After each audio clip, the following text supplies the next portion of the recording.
Warahmatullahi wabarakatuh. Waalaikumsalam. Alhamdulillahilladzi bi ni'matihi tatimmus shalihat. Wassalatu wassalamu ala Muhammadin wa ala alihi wal ashab wa man tabi'ahu bi isanin ila yaumil ma'ab. Amma ba'du, jamaah salat duhur yang dirahmati Allah. Alhamdulillah kita bisa menunaikan salat duhur secara berjamaah. Semoga ini adalah tanda kuatnya iman, tanda keistiqomahan sampai nanti kita bertemu dengan Ar-Rahman.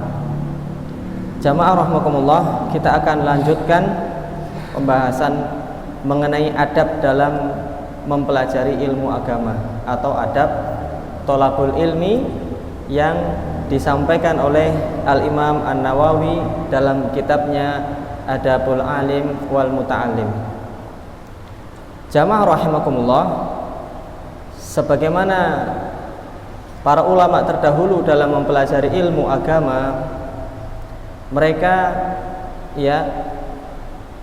memiliki adab, yaitu bersemangat dalam menuntut ilmu. Al-hirsu ala thalabatil ilm. Mereka mempunyai semangat yang luar biasa dalam mencari ilmu agama. Imam Syafi'i rahimahullah mengatakan dalam kitabnya Ar-Risalah, haqqun ala thalabatil ilmi, haqqun wajib bagi para pencari ilmu agama ini, bulughu ghayati juhdihim, untuk menyampaikan, mengerahkan semua kesungguhannya dalam mencari ilmu. Was-sabru ala kulli aridin duna thalabihi. Pertama, dia harus mengerahkan semua potensinya. Orang kalau mencari pekerjaan itu semua dikerahkan, tenaganya, hartanya, mau ngelamar pekerjaan semua dikerahkan. Tapi apakah pernah terfikir dalam hati kita mengurusi akhirat kita dengan persiapan yang maksimal? Tenaganya, energinya untuk akhirat kita kerahkan maksimal. Kemarin kita mencarikan untuk bagaimana santri-santri bisa memiliki kelas dan asrama yang layak. Alhamdulillah, ada orang yang benar-benar memperhatikan akhiratnya dan membayar akhiratnya dengan harga yang mahal.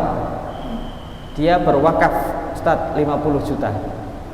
Mungkin bagi sebagian kita angka yang kecil, tapi bagi sebagian orang itu angka yang besar. Dan itulah yang dia keluarkan untuk menghargai akhiratnya. Kadang-kadang kita jamaah rahmatullah menghargai membeli surga kita hanya dengan 20.000 rupiah dari kotak yang lewat. Kita ingin surga. Maka di sini dalam mencari ilmu, Imam Syafi'i menasihatkan untuk mengerahkan usaha maksimal mencari ilmu agama. Yang kedua adalah was-sabru ala kulli aridin, bersabar di setiap hal yang menghadang. Karena kalau kita mau ikut pengajian pasti ada hujan deras. Enak sekali kalau tidur di atas bantal, di atas ranjang, dengan suara rintik-rintik hujan. Itu sangat menyenangkan. Maka ada sebagian orang yang menembus derasnya hujan untuk ikut pengajian. Bahkan di sini kalau kajian Ahad pagi tafsir itu, saya memperhatikan dari mulai jam 3 orang sudah pada datang ke masjid menunggu sholat subuh di sini. Dari jam 3, jam 4 mulai rame. Jadi itu orang-orang yang benar-benar ingin mencari ilmu, mengikhlaskan niat kepada Allah dalam mempelajari ilmu, baik secara nas ataupun istimbat. Ikhlas tentu dibutuhkan dalam setiap hal. Dan terakhir beliau menasihatkan mendekatkan diri kepada Allah dengan minta pertolongan kepadanya. Ada orang yang belajar, dia pengen pintar, hanya pengen pintar. Akhirnya apa? Dia tersesat dengan kepintarannya. Maka kita minta tolong kepada Allah agar ilmu agama yang kita miliki itu membawa kita kepada kedekatan kepada Allah. Kemudian jamaah rahmatullah, Yahya bin Abi Katsir menuturkan dalam Sahih Muslim, la yustata'ul ilmu birohatil jismi, tidak akan diperoleh ilmu itu dengan jasad yang bersantai-santai. Nasihat ini sangat biasa bagi kalangan anak-anak pesantren. Nggak bisa anak pondok kok tidur makan main, tidur makan main, dia pulang ya tidak akan banyak ilmu yang didapatkan. Bagi kita jamaah rahmatullah, ilmu agama tidak hanya bagi mereka yang di pondok, kita di sini pun butuh ilmu agama. Dari mana kita dapatkan? Dari pengajian-pengajian yang di masjid, kelompok-kelompok masjid, kelompok-kelompok pengajian yang kita miliki. Ya, ketika ada undangan pengajian, halaqah ilmu, ingat bahwasanya ilmu tidak diperoleh dengan jasad yang bersantai-santai. Kita sendiri merasakan ikut pengajian lewat YouTube sambil baringan, sambil mendengarkan. Kira-kira nyantol apa tidak? Kalaupun nyantol, bertahan lama apa tidak? Kalaupun nyantol dan bertahan lama, kita tidak bisa ikut keberkahan halaqah. Dan juga kita tidak bisa bagaimana berakhlak yang baik kepada ustadz. Kalau hadir di majelis asli, kan tidak mungkin kita selonjoran, lesehan, apalagi tidur-tiduran sambil kepalanya di gini. Kan nggak mungkin. Adabnya kita mulai terbentuk. Ya kan? Tapi kalau kita belajar lewat media online, maka mau sambil ngopi, lihat ustadznya gitu, adabnya tidak terbentuk. Itulah kelebihannya kita hadir langsung di halaqah-halaqah para ustadz secara nyata. Jamaah rahmatullah, ada beberapa tips nasihat dari Khatib Al-Baghdadi untuk orang-orang yang menghafalkan ilmu. Beliau menyampaikan, ajwadu awqatil hifdzi al-ashar, waktu yang paling baik untuk menghafal, ini bagi jamaah yang ingin menghafalkan Al-Quran ataupun menghafalkan ilmu-ilmu agama, adalah sebelum subuh atau waktu sahur. Sebagian murid-murid di pondok tahfidzul Quran bangun mulai dari jam 2. Dahulu pernah kami mendapatkan seorang murid, setiap habis subuh itu setoran dia nggak lancar. Tiba-tiba hari itu beliau ya setoran malah tidak ada yang nyantol sama sekali. Saya tanya, kenapa kamu tidak bisa setoran hafalan Quran? Saya kesiangan Ustadz. Kesiangan kok bisa? Kenapa tidak pakai alarm atau dibangunkan teman? Biasanya bangun jam berapa? Kok bisa kesiangan? Saya biasanya Ustadz bangun jam 2. Jam 2 untuk mulai membuat setoran hafalan pagi habis subuh itu jam 2. Iya, jam 2. Lah terus tadi kesiangan bangun jam berapa? Jam 3. Subhanallah.